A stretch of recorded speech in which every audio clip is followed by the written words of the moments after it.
જો કોઈ દવાઓની જરૂર હોય અને ઇમરજન્સી હોય તો આજે જ તેનો સ્ટોક કરી લેજો, કારણ કે આવતીકાલે મેડિકલ સ્ટોર્સ બંધ રહેવાના છે.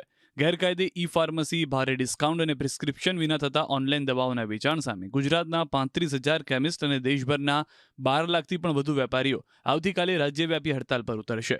ઓનલાઈન ફાર્મસીના કારણે નાના કેમિસ્ટના ધંધાને મોટો ફટકો પડી રહ્યો છે, જેને પગલે કેમિસ્ટ એસોસિએશને સરકાર સામે સવાલો ઉઠાવ્યા છે.